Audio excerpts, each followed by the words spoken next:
সুজি দিয়ে আর একটা ডিম দিয়ে যে এত অসাধারণ পিঠা বানানো যায় সেটা আসলে না বানিয়ে খেলে বোঝা যায় না। আমরা নোয়াখালীর আঞ্চলিক ভাষায় এটাকে সুজির পিঠাই বলি। আমাদের নোয়াখালীতে এই পিঠাটাকে সুজির পিঠা বলে।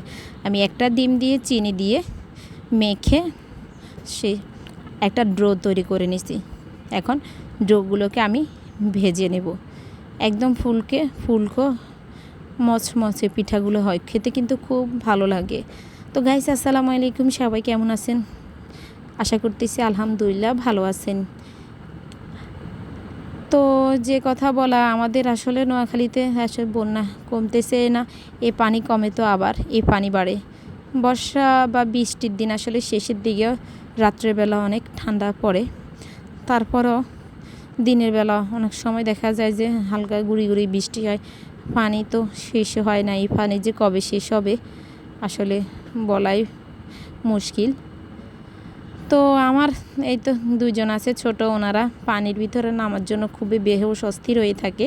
আর এই পাখি দিয়ে এই তো বন্যায় আসলে আমাদের অনেকগুলো গাছে মরে গেছে। এর ভিতরে আমাদের তেজপাতা গাছটাও শুকিয়ে গেছে, একদম পাতাগুলো শুকনো অবস্থায় শুকিয়ে গেছে। বন্যার পানি ওঠার কারণে আসলে অনেক ক্ষয়ক্ষতি হয়েছে। যাক, আল্লাহ পাক আমাদেরকে যে ভালো রেখেছে, সুস্থ রেখেছে, জীবিত রেখেছে, এটাই আসলে আলহামদুলিল্লাহ, সেটার জন্য আলহামদুলিল্লাহ বলতে হবে।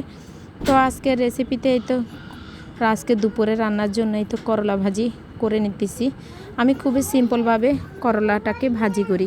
আমি খুবই সাধারণভাবে করলা ভাজির সাথে আমি এখানে পেঁয়াজ, কাঁচামরিচ আর একটু রসুন বাটা, জিরের গুঁড়ো দিয়ে করলাকে ভেজে নিলাম। আর এই তো এখন করলার সাথে দুপুরে ডালও ছিল, পাতলা করে ডাল রান্না করে নিলাম। তো আপনাদের বাসায় কার কী আজকের রান্না ছিল অবশ্যই কমেন্টস করে জানিয়ে যাবেন। আর যেখান থেকে আমার ভিডিওটা দেখছেন অবশ্যই আপনাদেরকে ধন্যবাদ। সবাই পুরো ভিডিওটা দেখবেন, অনেক ভালো লাগবে। তারপরে আর রান্না করলাম বেগুন দিয়ে, কাতলা মাছ দিয়ে। তো আমি কাতল মাছগুলোকে এখন মশলা দিয়ে হলুদ, মরিচ, জিরে, রসুন বাটা, তেল, লবণ দিয়ে একটু কষিয়ে নেব। কষিয়ে তারপরে বেগুন দিয়ে রান্না করব। বেগুন দিয়ে, টমেটো দিয়ে, আলু দিয়ে আসলে অসাধারণ রান্না। আমার এই তরকারিটা খুবই ভালো লাগে। বেগুনের সাথে যখন টমেটো দিয়ে রান্না করা হয় খেতে কিন্তু ভালো লাগে, অনেক ভালো লাগে। আপনাদের কার কাছে কেমন লাগে অবশ্যই বলে যাবেন। তারপরে এই তো আমার রান্না প্রায় শেষের দিকে। রান্না হয়ে গেলে এখন আমি একটু তরকারিতে বাগার দিয়ে নেব।